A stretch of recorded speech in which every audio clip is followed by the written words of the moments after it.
சுத்த நாமத்துக்கு ஸ்தோத்திரம். கர்த்தர் உங்களை ஆசீர்வதிப்பாராக.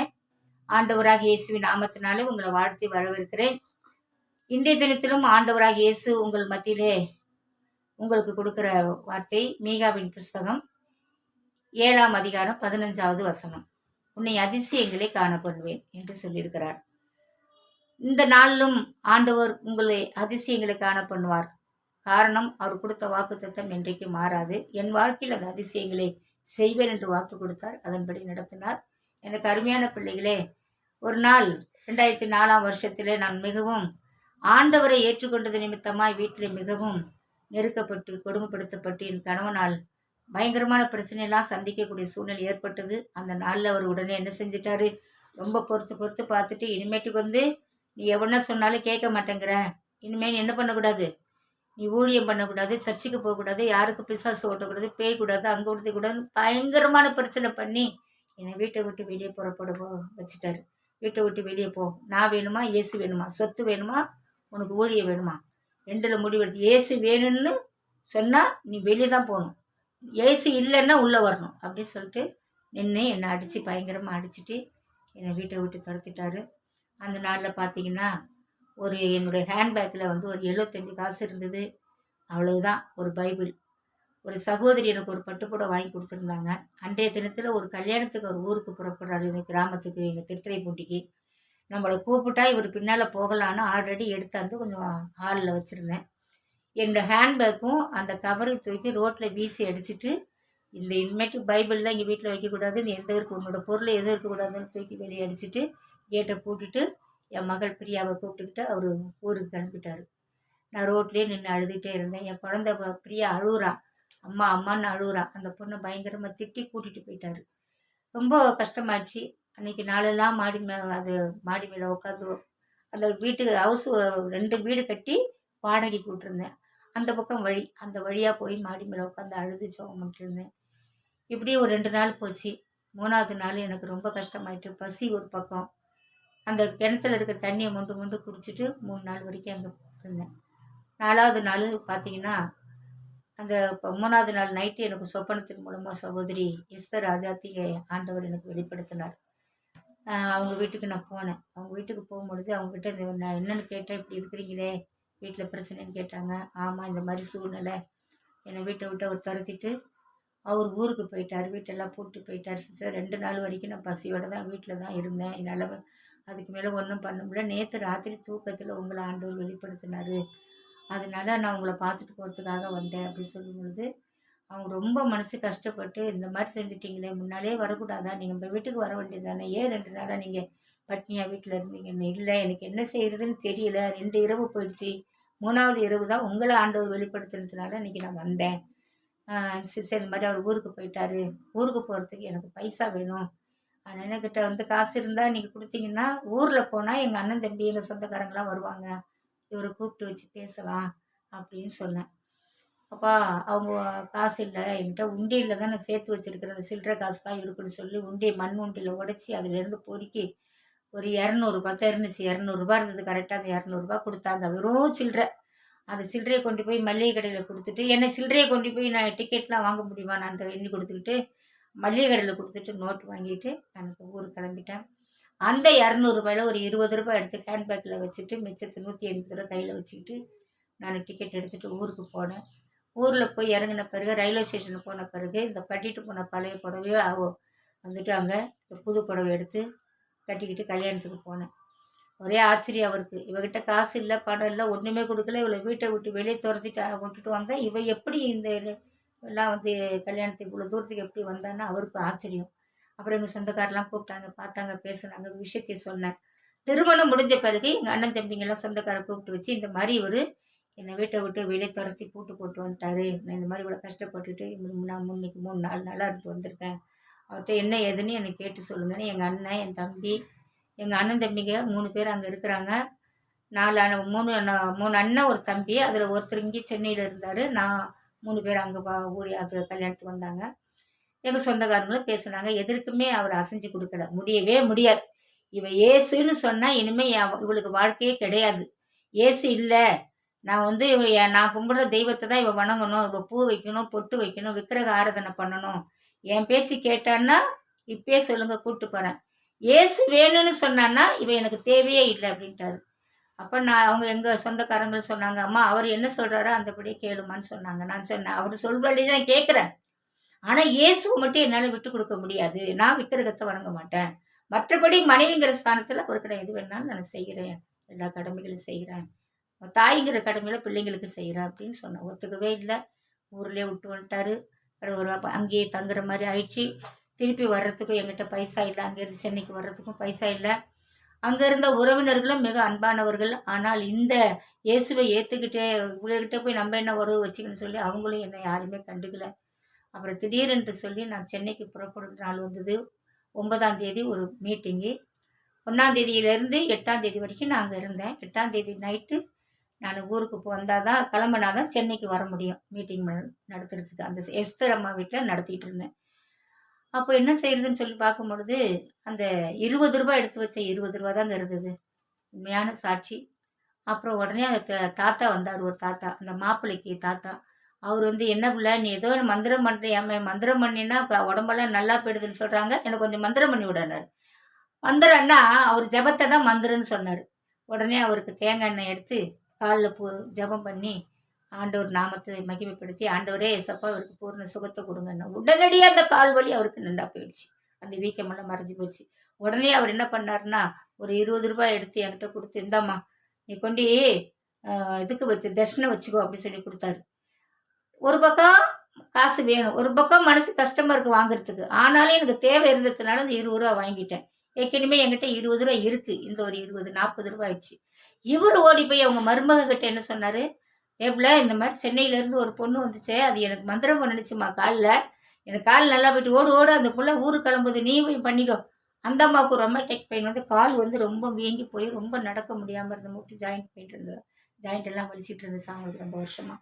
அவங்க வந்தாங்க, அவங்களுக்கும் அதே மாதிரி சொல்லி ஜெபம் பண்ணேன், எண்ணெய் பூசி ஜெபம் பண்ணேன். கர்த்தர் அவங்களுக்கும் அந்த க்ஷணமே பூரணமான ஒரு விடுதலை கொடுத்தாங்க. அந்த அம்மா ஓடுனாங்க, உள்ளே ஓடி போய் ஒரு 40 ரூபாய் எடுத்தாந்து என் கையில் கொடுத்தாங்க. ஏற்கனவே எவ்வளோ இருக்குது, எவ்வளோ இருக்குங்க, 40 ரூபா இருக்குது. இந்த இவங்க ஒரு 40, அப்போ 80. இன்னும் எனக்கு அங்கேருந்து வர்றதுக்கு இன்னும் கொஞ்சம் காசு தேவைப்படுது டிக்கெட்டுக்கு. அப்போ உடனே கல்யாண பொண்ணு வந்து உடனே ஜெபம் பண்ண சொன்னான். அவளுக்கு ஜெபம் பண்ணேன். அவள் ஒரு 60 ரூபா கொடுத்தா. அப்போ உங்களுக்கு என்னாச்சு, டிக்கெட்டுக்கு தேவையான காசு கிடச்சிருச்சு. நான் ஊர் கிளம்பிட்டேன். கிளம்புற நேரத்தில் அவளுக்கு ஜெபம் பண்ண அந்த கல்யாண பொண்ணுக்கு ஜெபம் பண்ணும் பொழுது அந்த கல்யாண மாப்பிள்ளை சொன்னான், பார்த்து பார்த்து போது அதிகமாகிடுது, இந்த ஜெப எண்ணெய் எடுத்து அவளுக்கு நான் வாயில் ஊற்றிட்டு ஜெபம் பண்ண பாருங்க. அதை அப்படி சொன்னான். தம்பி அப்படிலாம் சொல்லாதீங்க தம்பி, நம்ம ஆண்டவர் பெரியவருப்பா, அவங்களுக்கு தெரியாதுப்பான்னு சொன்னேன். சொல்லிவிட்டு என்னை வழி அனுப்புறதுக்காக வாசலுக்கு வந்தாங்க. அந்த இடத்துல பெரிய ஒரு டிரான்ஸ்ஃபார்ம் டமால்னு வெடிச்சிருச்சு. அது வெடித்த உடனே என்ன செய்கிறதுனே தெரியாமல் பாருங்கள், இந்த இன்னும் பேசுகிறாங்க, 3 பேர் பேசிகிட்டு இருக்கும்போது அந்த 3 பேரை அப்படியே தள்ளி விட்டு, அவங்களையும் தள்ளி விட்டு நானும் ஓடி வந்துட்டேன். அடுத்து பார்த்தீங்கன்னா அந்த இடத்துல அந்த நெருப்பு தீ பிடிச்சி எரியுது. எல்லாமே நிறைய இடம் ஓலை வீடு தான், கிராமன்றதுனால நிறைய அந்த கிராமத்துக்குள்ளே ஓலை வீடு நிறைய இருந்துச்சு. பற்றி தீ பிடிச்சி எரியுது. எசப்பான்னு ஒரு கத்துன மெய்யான தேவனாகிய கர்த்தரை அதிசயங்களை காணப்பண்ணுன்னு சொன்னதை போல, ஆண்டவரே எலியா கூப்பிடும் பொழுது இறங்கி வந்தீர் ஆண்டவரே, இப்பொழுது ஆண்டவரே உங்களுடைய மகளாகி அடிமை பாவி செவிக்கிறேன் ஏசப்பா. ஆண்டவரே இந்த நெருப்பெல்லாம் அணைந்து போகும்படி ஆண்டவரே மழையை நீங்க வர்ஷிக்க பண்ணுங்க ஏசப்பா, வானத்திலிருந்து பொழிங்க ஏசப்பான்னு கத்துனேன். திடீரென்று சொல்லி எனக்கு அருமையான தேவ பிள்ளைகளே, அந்த அப்படியே இடிய மின்னலோட மழை அடிச்சு நொறுக்குனுச்சு பாருங்க. அப்படியே ஃபுல்லாக வீடு எல்லாம், அந்த வீடு வாசல் எல்லாம் தண்ணி நின்று போச்சு. அப்படி கொஞ்ச நேரத்தில் அவ்வளோ மழை பெஞ்சிச்சு, ஒரு செகண்ட் தான். ஆண்டவரே வானத்திலிருந்து உங்களுடைய கத்தாவை நீர் பொழிய செய்யுங்கப்பா, தண்ணீரை ஊற்றும் ஆண்டவரை, மழையை பொழிய செய்யுங்கப்பான்னு கத்துனேன். பெரிய ஆச்சரியம், அந்த நெருப்பெல்லாம் அணைஞ்சு போச்சு. உடனே அந்த கல்யாண பொண்ணு அவங்க மாமியார் உடையாந்து என்னை கெட்டி பிடிச்சிக்கிட்டு, ஐயோ அம்மா நல்ல நேரம்மா, என்னமோ சொல்றிய ஏசு ஏசுன்னு, அந்த ஏசு உண்மையுள்ள தெய்வமா, என் பிள்ளைய கல்யாணம் பண்ணி இன்னைக்கு 8 நாள் தானம்மா ஆச்சு, என் பிள்ளைங்க அநியாயமாக போயிட்டு இருப்பாங்களம்மா. அந்த நேரத்தில் அங்கே நிற்கிறோம், நான் கல்யாணம் பண்ணோம், அவங்க மாமியார், நான் எல்லாம் அங்கே நின்று போயிட்டு வரேன்னு சொல்லும் பொழுது தான் இந்த சம்பவம் ஏற்பட்டது. எனக்கு அருமையான தெய்வ பிள்ளைகளை, ஏன் இது சாட்சி சொல்கிறேன்னு தெரியுமா, நான் உன்னை அதிசயங்களை காண பண்ணுவேன். இது அதிசயம் தானே. தீப்பிடிச்சி எரியுது, தண்ணி ஊற்றி கிராமம், உடனே யாரும் வந்து தீயணைக்கிற படையெல்லாம் வர்றதுக்கெல்லாம் சூழ்நிலைகள் இல்லை, இரவு நேரம். ஆனால் பாருங்க, ஆண்டவரே வானத்தில் இருந்து மழையை பொழிய செய்யுங்கன்னு சொன்ன அவ்வளவுதான், மழை அடிச்சு நொறுக்குனுச்சு. இன்றைக்கு அந்த ஊரில் பயங்கரமான சாட்சி இருக்குது. ஆமீன், அல்லேலூயா. உடனே நான் ட்ரெயினுக்கு புறப்பட்டு வந்துட்டேன். எனக்கு அருமையான பிள்ளைகளை, முக்கியமான சாட்சி இது. வந்துட்டேன். அவங்க என்ன சாங்க திருப்பி ஓடி போய் அந்த அம்மா அந்த ஈரத்தோட கடுகு டப்பாவில் இருந்து இவ்வளோ சில்லறை அள்ளி கண்டு கொடுத்து, அம்மா இனிமேட்டுக்கு மழை பெஞ்சிருக்குது, கரண்டும் போயிடுச்சு, இங்கேருந்து தட்டு மாதிரி நீ நடந்தெல்லாம் போக முடியாது, மெயின் ரோடு போனீங்கன்னா ஒரு ஆட்டோ கிடைக்கும், ஆட்டோவில் ஏறி சீக்கிரம் போயிடுமா. ஏன்னா எங்கள் ஊரில் 9:45 ஒரு வண்டி இரவு, அதுக்கப்புறம் வண்டி கிடையாது ட்ரெயின் திருத்துறைப்பூண்டியில். அடுத்த நாள் தான் ட்ரெயின். அப்போ நான் போனேன் பாரு, கிட்ட ஓடுற எல்லாம் இங்கேருந்து ஓட, ஆட்டோவும் கிடைக்கல, ஒன்றும் கிடைக்கல. அவ்வளோ அவசரமாக போய் கிட்ட போய் டிக்கெட் எடுக்க கிட்ட வந்து அவ்வளோ தூரம் இருக்க டிக்கெட் எடுக்கிற இடம் போகிறேன், ட்ரெயின் கிராஸ் ஆயிடுச்சு. அல்லேலூயா. சென்னைக்கு வர வேண்டிய ட்ரெயின் போயிடுச்சு. அவ்வளோதான், ஒன்றும் முடியாது. எனக்கு அருமையான தேவ பிள்ளைகளை, உடனே அங்கே போகும்பொழுது அங்கே இருந்த அந்த வேலை செய்த ஆளுங்க சொன்னாங்க, பாப்பா இனிமேல் வண்டி போயிடுச்சு, நீ எந்த ஊருக்கு போகணும்? நான் சென்னைக்கு போகணும். சென்னை வண்டி கிடையாதுமா, இனிமேல் நாளைக்கு நாளைக்கு நைட்டு தான் சென்னைக்கு வண்டின்னாரு. அப்போ நான் என்ன சொல்கிறேன்னு தெரியாமல் நான் அழுதுட்டு இருந்தேன். ஈரம், உடம்பெல்லாம் ஈரம், துணியோட தலையில் நிற்கிறேன். அவர் சொன்னார், அம்மா வண்டி போயிடுச்சு, இப்போ பஸ்ஸும் கிடையாது, எந்த சென்னைக்கு பஸ்ஸும் கிடையாது, நீ எங்கேயும் போக முடியாதுமா, நீ வேணா போய் வெயிட்டிங் ரூமில் போய் படுத்துக்கோ, நாளைக்கு காலையில் 6 மணிக்கு ஒரு லோக்கல் வண்டி இருக்குது, மாயாவரம் வரைக்கும் போகுது, அதில் வேணா நீ போய் மாயாவரம் மாறி நீ சென்னைக்கு போகலாம், இப்போ உனக்கு வண்டி கிடையாதுன்னாரு.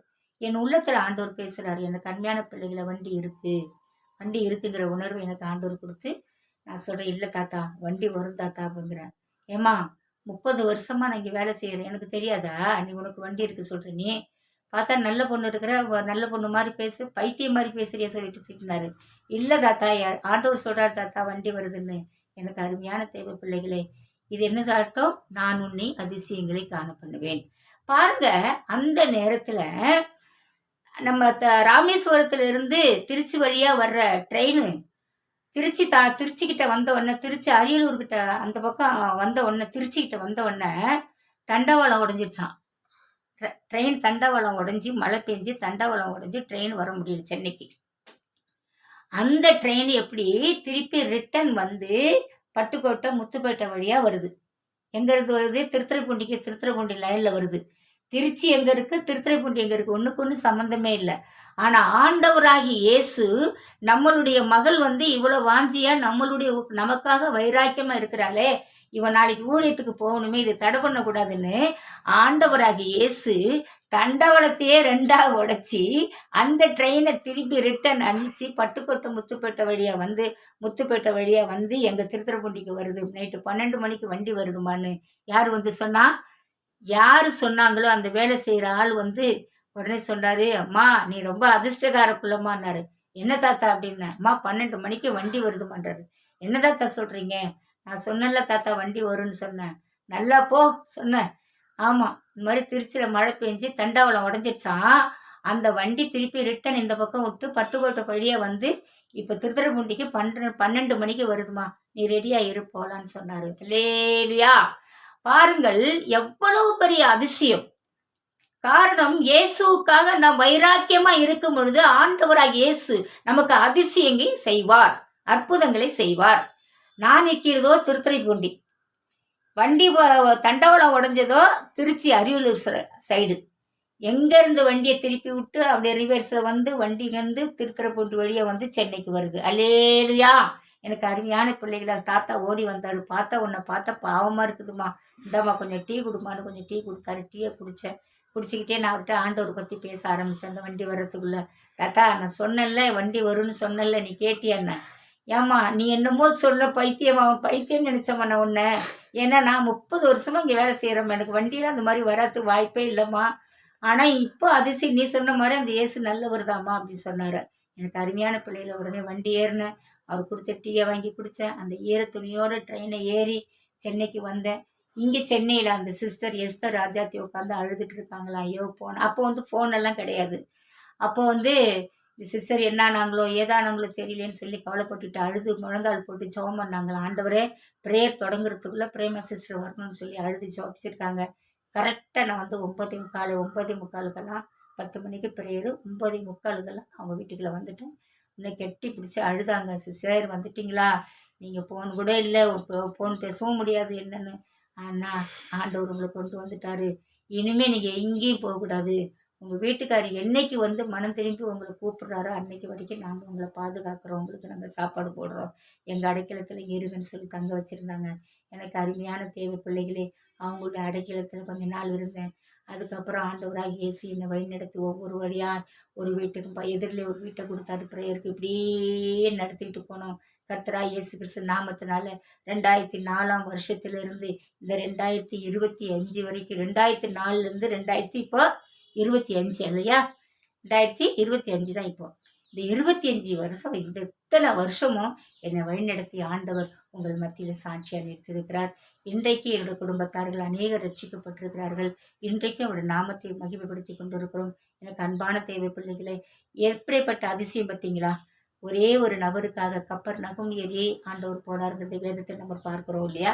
அது எனக்காக ஆண்டவர் வண்டியை திருச்சியில் இருந்து திருப்பி வரவழைச்சி, அங்கே தண்டவாளம் உடஞ்சி போனதுனால சென்னை ரூட்டுக்கு போக முடியாமல் திருப்பி ரிட்டன் எங்கள் ஊர் வழியாக வந்து, எங்கள் ஊரில் திருத்துறைப்பூண்டி வழியாக, திருத்துறைப்பூண்டி மாயவரம் போன இந்த பக்கம் மாயவரம் வழியாக வருவதற்கு வழிகளை கர்த்தர் கிருபை செய்தார். சென்னைக்கு வந்தேன், ஊழியத்தை தொடங்கினேன். இன்ன வரைக்கும் கர்த்தருக்காக ஓடிக்கொண்டிருக்கிறேன். கர்த்தர் தாமே உங்களை ஆசீர்வதிப்பார். இந்த வசனத்தின்படி மீகா 7:15 உங்களையும் ஒரு அதிசயங்களை காணுவர். உங்கள் வாழ்க்கையில், உங்கள் குடும்பத்தில், உங்கள் ஊழியத்தில், உங்கள் சமாதானத்தில் பெரிய அதிசயங்கள் காணப்பட்டவர். ஆண்டவருக்கே மகிமை உண்டாகட்டும். கர்த்தரை விசுவாசிங்கள், அனுதினமும் வேதத்தை வாசிங்கள், கர்த்தர் செய்த நன்மைகளை மற்றவர்கள் சாட்சி சொல்லுங்க. இந்த சாட்சிகளும் அநேகருக்கு போய் சேரும்படி உங்களுடைய நண்பர்களுக்கும் நீங்கள் சொல்லுங்கள்.